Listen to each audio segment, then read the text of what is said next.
Going to break down some tape of Week 5 Ohio high school football. We're going to look at Cincinnati Taft versus Notre Dame Cathedral Latin, and of course the featured performer, Elias Rudolph, the defensive end headed to Ohio State, 6'5" at about 220 pounds.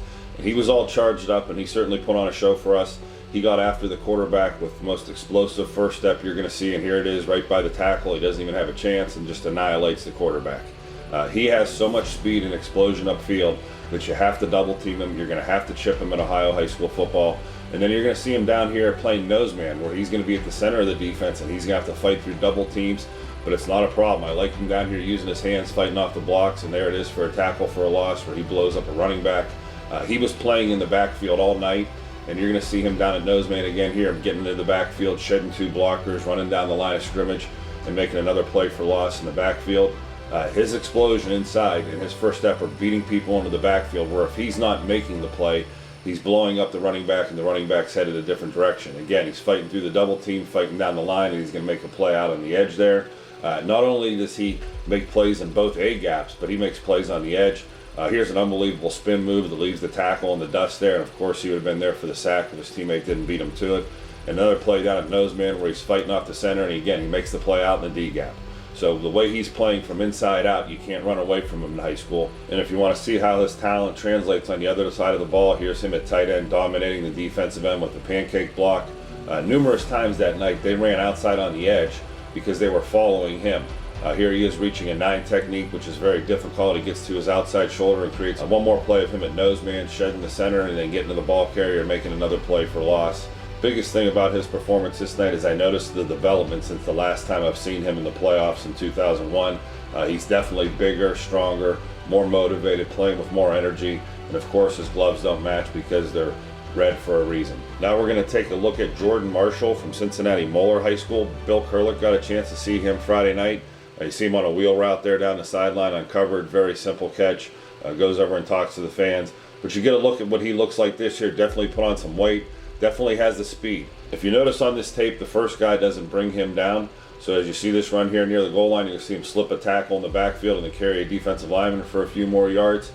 He does it in different ways. He does it with moves. He does it with power. A nice cutback in there and puts his shoulder down and keeps fighting for the extra yardage. Probably gets 7, 8, 9, 10 extra yards after initial contact. You see the leg drive. You see the feet are always popping. You see there a couple guys trying to get him and drip down off of him. Here Marshall's going to lead up through the middle, and you're going to see a tackler come into the picture here from St. Xavier and put a shot on him, and he just falls off of him. Fights for extra yardage there. And right here, as he comes around the end, you're going to see the extra effort as he fights for extra yardage and keeps himself in bounds and bounces off defenders. And here, one more time at the goal line, you're going to see him finish in the end zone as he makes a nice cut there. Very versatile back. Had a great game against St. Xavier. Of course, we're going to be checking back with him again at the end of the season. Wanted to check out a couple more underclassmen from Taft. Quentin Price, number 12, is a 6'3", 175-pound corner defensive back. He showed up a couple times throughout the night. Here he is taking down a ball carrier, chopping him down. I really like his length. He shows some good speed and aggressiveness. Here he is again on the edge. You're going to see him come up and make another tackle. Not afraid to hit you and put his hat in there. With his size, he's the type of kid that when he goes to camps this season, everyone's going to take a good look at him and see if he can play safety, corner, maybe even linebacker as he gets bigger. Running back number 1, Charles Hawkins Jr., 5'11", 205, had a couple nice powerful runs, and just like some other backs we're talking about, he's making the first guy miss and having defenders drip off of him. Shows some hands here out in the flats and makes a nice guy miss with the first move. Has power, has lower body strength. Throughout the night, didn't get a lot of carries because they were running guys in there, but every time he got the ball, I definitely noticed who he was and watched his run carefully. Last run here, we're going to see him down at the goal line, finish for a 3 or 4 yard touchdown run. Definitely will keep an eye on him this summer. Next guy up is junior Tayshawn Banks, number 7, 6 foot, 175-pound defensive back. He was back there returning punts, but he's a guy I want to keep an eye on because he's an underclassman. Definitely has some speed and explosion. Could be a corner, might be able to play some receiver on offense. Definitely has some explosion with the ball in his hands.